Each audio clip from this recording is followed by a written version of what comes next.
मोनिका 21 साल की नवयुवती थी। कैंपस प्लेसमेंट में उसे एक अच्छी आईटी कंपनी में जॉब मिल गई थी। उसकी शिफ्ट रात की तकरीबन 12 बजे खत्म होती थी। उस रोज भी अपना काम खत्म करने के बाद वो ऑफिस से निकली और अपनी साइकिल की मदद से रेलवे स्टेशन पहुंच गई। साइकिल को पार्क करने के बाद मोनिका प्लेटफॉर्म पर खड़ी होकर अपनी ट्रेन का इंतजार करने लगी।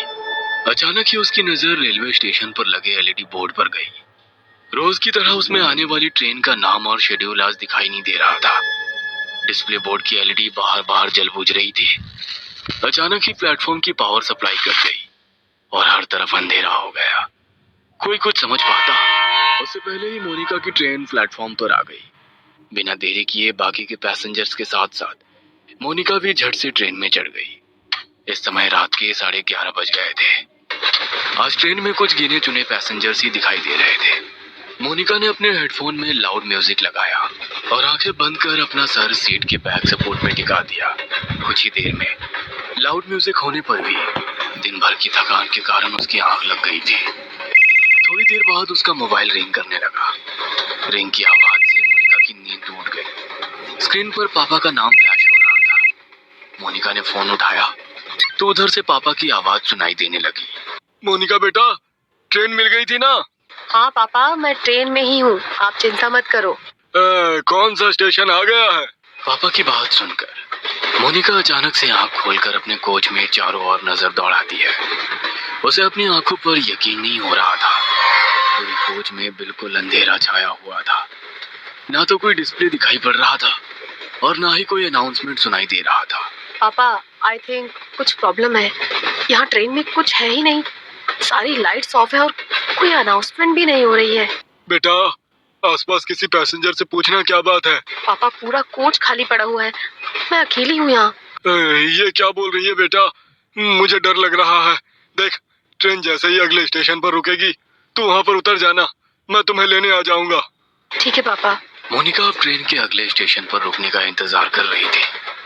आमतौर पर ये ट्रेन हर 10 या 12 मिनट में अगले स्टेशन के लिए रुकती थी, लेकिन आज पूरे 20 मिनट हो चुके थे, लेकिन ट्रेन रुकने का नाम ही नहीं ले रही थी। मोनिका को घबराहट हो रही थी। उसे कोई आइडिया नहीं था वह अभी कहाँ पर है। ड्राइवर के कैबिन में जाकर उससे कांटेक्ट करती हूँ, शायद कुछ हेल्प कर सके। ऐसा सोचकर मोनिका अपनी मोबाइल की टॉर्च ऑन करके इंजन रूम तक पहुंच जाती है। वहां जाकर वो ड्राइवर के केबिन को लगातार खटखटाती रहती है, लेकिन अंदर से कोई जवाब नहीं मिलता। डर से मोनिका की सांसें उखड़ रही थी। अपनी उखड़ती सांसों को शांत करके वह वापस अपनी सीट पर आकर बैठ जाती है। अब उसे बस ट्रेन के रुकने का इंतजार था, ताकि वो नीचे उतरकर मदद मांग सके और अपने पापा को वहां बुला सके। इसी तरह 10 मिनट और बीत जाते हैं। अचानक ट्रेन की स्पीड कम होने लगती है। ट्रेन की स्पीड को कम होते देखकर मोनिका की जान में जान आने लगती है। कुछ ही मिनटों में ट्रेन किसी स्टेशन पर आकर रुक जाती है। बाहर घना अंधेरा छाया था। स्टेशन पर कहीं भी उजाला नहीं दिख रहा था। मोनिका ने खिड़की से झांककर बाहर देखा तो प्लेटफॉर्म पर एक भी इंसान नहीं था।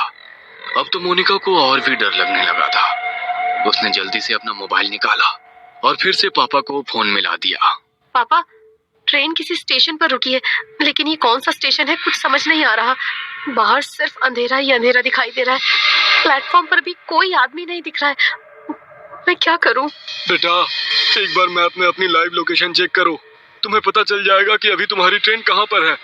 मोनिका अपनी लोकेशन चेक करती है तो पता चलता है कि वो किसी अनजान जगह पर है, जिसे जीपीएस भी ट्रैक नहीं कर पा रहा था। मोनिका फिर अपने पापा को फोन लगाती है। पापा, ये सब क्या हो रहा है मेरे साथ? इस जगह को जीपीएस भी ट्रैक नहीं कर पा रहा है। मैं कहाँ जाऊं? आप आ जाओ पापा, मुझे बहुत डर लग रहा है। अचानक सिग्नल कटने के कारण कॉल डिस्कनेक्ट हो जाता है। मोनिका स्टेशन पर घूमकर बाहर निकलने का रास्ता ढूंढने लगती है। तभी उसे वहां पर एक बड़ा सा बोर्ड लगा हुआ दिखाई देता है। इस पर जरूर स्टेशन का नाम लिखा होगा। टॉर्च जलाकर देखती हूँ। जैसे ही वो टॉर्च की रोशनी में बोर्ड की ओर देखती है, उसके शरीर में कपकपी सी होने लगती है। वो बोर्ड पूरी तरह से खून से लथपथ था और उस पर से अभी भी खून की बूंदें टपक रही थी। मोनिका घबराकर वहां से भागकर वापस अपनी ट्रेन की ओर आने लगती है कि तभी उसका फोन बजने लगता है। डरो नहीं बेटा, हिम्मत से काम लो। तुम्हारी ट्रेन जिस ट्रैक से आई है उसी ट्रैक पर वापस चलो। देखो आसपास कुछ तो होगा, कोई चर्च, कोई बिल्डिंग, कुछ न कुछ जरूर होगा। तुम कोशिश करो, जैसे ही तुम्हें कुछ भी दिखाई दे तुरंत मुझे बताना। मैं भी पुलिस से मदद मांगने की कोशिश कर रहा हूँ। आंसू पोंछकर मोनिका पापा के कहे अनुसार अपोजिट डायरेक्शन में भागने लगती है। ट्रैक पर हर तरफ अंधेरा ही अंधेरा छाया हुआ था। भागते हुए मोनिका को अपने पीछे कई सारे कदमों की आवाजें सुनाई दे रही थी। ऐसा लग रहा था कई सारे लोग उसके पीछे पीछे दौड़ रहे हो। मोनिका घबराकर अपने पीछे की ओर देखती है, लेकिन पीछे सन्नाटे के सिवा कुछ भी नहीं था। मोनिका पूरी ताकत लगाकर दौड़ती ही जा रही थी। अचानक ही उसके कानों में किसी की आवाज सुनाई देती है। ऐसा लग रहा था कोई गुस्से में उसका नाम पुकार रहा हो। मोनिका अब इतना ज्यादा डर चुकी थी कि उसके अंदर पीछे मुड़ने की हिम्मत भी नहीं बची थी। हाथ में मोबाइल पकड़े वह फ्लैश लाइट की रोशनी में दौड़ती चली जा रही थी। अचानक ही उसके दौड़ते कदम ठिठक कर रह गए। उसने देखा कि सामने पोल पर एक औरत उल्टी लटकी हुई थी।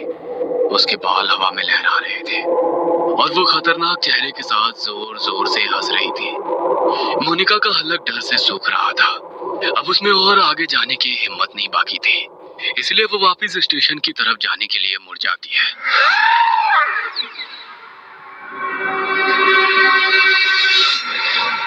वापस मुड़ते ही उसे कुछ दूरी पर एक आदमी दौड़कर उसकी ओर आता दिखाई देता है। उसका पूरा शरीर कटा फटा सा दिखाई दे रहा था। उसका चेहरा बहुत डरावना दिख रहा था, जैसे कहीं पर कुचला गया। वो आदमी हाथ हिलाकर उसे ट्रैक पर दौड़ने से मना कर रहा था। मोनिका को अब समझ नहीं आ रहा था कि वो कहाँ जाए। घबराकर वो फिर से पोल की तरफ देखती है, जहां अभी कुछ मिनटों पहले एक औरत उल्टी लटकी हुई थी। वो पोल अब बिल्कुल खाली था। आगे का रास्ता भी बिल्कुल खाली दिखाई दे रहा था, इसलिए उस आदमी से बचने के लिए मोनिका फिर से ट्रैक पर दौड़ने लगती है। कुछ दूर दौड़ने के बाद उसे ट्रैक के पास एक गाड़ी खड़ी दिखाई देती है। मोनिका अपने पापा को गाड़ी के बारे में बताने के लिए फोन उठाती है, तो देखती है कि फोन की बैटरी डाउन हो गई है। इस गाड़ी के हेडलाइट्स ऑन है, मतलब गाड़ी में जरूर कोई है। क्या करूं? मदद मांग लूं या ऐसे ही भूतिया स्टेशन पर अपनी मौत का इंतजार करती रहूं? मोनिका कुछ देर सोचती है और उसके बाद हाथ हिलाते हुए गाड़ी के सामने जाकर खड़ी हो जाती है। मोनिका को ऐसी हालत में देखकर गाड़ी के अंदर से एक आदमी बाहर आता है। क्या बात है, इतनी रात को आप ऐसे ट्रैक पर क्या कर रही हैं? सब ठीक तो है ना? मोनिका बुरी तरह हाँफ रही थी। ऐसा लग रहा था वह किसी भी पल बेहोश होकर गिर पड़ेगी। मोनिका की ऐसी हालत देखकर वो आदमी उसे गाड़ी के अंदर बैठा लेता है। अच्छा, आप आराम से अंदर बैठकर बताइए क्या बात है। पता नहीं क्या हो रहा है मेरे साथ। मैं न जाने कैसे इस जगह पर आ गई। अब मैं लाख कोशिशों के बाद भी यहाँ से निकल नहीं पा रही। आप बता सकते हैं ये कौन सी जगह है? मोनिका अपनी ही धुन में बोलती चली जा रही थी। तभी उसे महसूस हुआ कि कार सवार युवक उसे वापस प्लेटफॉर्म की ओर ले जा रहा है। No please stop. तुम मुझे कहाँ ले जा रहे हो? मुझे वापस वहाँ नहीं जाना है। मोनिका के इतना कहते ही वो लड़का मुस्कुराते हुए पीछे देखता है। अगले ही पल उस लड़के का चेहरा बदलने लगता है और वो उसी आदमी की शक्ल में बदल जाता है जो ट्रैक पर उसका पीछा कर रहा था। मोनिका के मुंह से एक जोरदार चीख निकल जाती है और वो कार से उतरकर फिर से पागलों की तरह दौड़ने लगती है। उसे अपने पीछे उस आदमी के कदमों की आवाज साफ सुनाई पड़ रही थी। दौड़ते हुए वो वापस अपनी ट्रेन के सामने आ जाती है। कोई और रास्ता ना सूझने पर वो छिपने के लिए वापस ट्रेन में चढ़ जाती है और एक सीट के नीचे छिपकर बैठ जाती है। मोनिका का पूरा शरीर पसीने से लथपथ हो गया था। वो अभी तक डर से कांप रही थी। डर उसके दिमाग में इस कदर बैठ गया था कि अगले ही पल वो डर से बेहोश हो गई थी। कुछ ही पलों में ट्रेन चल पड़ती है और उस स्टेशन को पीछे छोड़कर आगे बढ़ जाती है। कुछ देर बाद मोनिका को होश आता है तो वो खुद को स्टेशन के इमरजेंसी रूम में पाती है। अब आप कैसा फील कर रही हैं मैम? आप अपनी सीट पर बेहोश हो गई थी। ट्रेन के स्टाफ मेंबर आपको यहाँ लेकर आ गए। आप अपने घर पर किसी को इन्फॉर्म कर दीजिए। मोनिका हैरानी से चारों ओर देख रही थी। उसे अभी तक यकीन नहीं हो रहा था कि वो उस स्टेशन से वापस आ गई है। प्लीज मेरे पापा को बुलवा दीजिए। मैम, आपके फोन की बैटरी लो हो गई थी, मैंने चार्ज कर दिया है, ये लीजिए। मोनिका अपना फोन निकालकर पापा को फोन लगाती है। हेलो, कहाँ थी तू बेटा? मैं कितना परेशान था। 3 घंटे हो गए, अभी तक घर नहीं लौटी। पापा, आप तो जानते हैं ना, मैंने आपको फोन किया तो था। बेटा क्या बोल रही है? तू है कहाँ? मोनिका पापा को अपनी लोकेशन भेज देती है। कुछ ही देर में मोनिका के पापा आकर उसे अपनी कार से घर ले जाने लगते हैं। रास्ते में मोनिका अपना फोन निकालकर कॉल हिस्ट्री चेक करती है। उसने पिछले 3 घंटे में लगभग 10 बार पापा का नंबर डायल किया हुआ था, लेकिन एक भी बार उस पर बात नहीं हुई थी। मैंने तो हर बार पापा से बात की थी, लेकिन फोन में तो बस डायल नंबर ही दिख रहा है। और अगर वो सब मेरा वहम था, तो फिर जब मैं बेहोश थी तो ये कॉल कब और किसने किए? मोनिका के जहन में बहुत से सवाल थे, जिनका जवाब फिलहाल बस यही था कि इतना सब कुछ एक रात में देख लेने के बाद भी वो जिंदा अपने घर लौट रही थी। मोनिका पिछली रात की घटना को एक बुरा सपना समझकर भूल जाना चाहती थी कि तभी उसकी नजर अपनी गाड़ी के साइड मिरर पर पड़ती है। वो देखती है कि वही कटे पिटे चेहरे वाला डरावना आदमी उसकी गाड़ी के ठीक पीछे पीछे चला आ रहा है।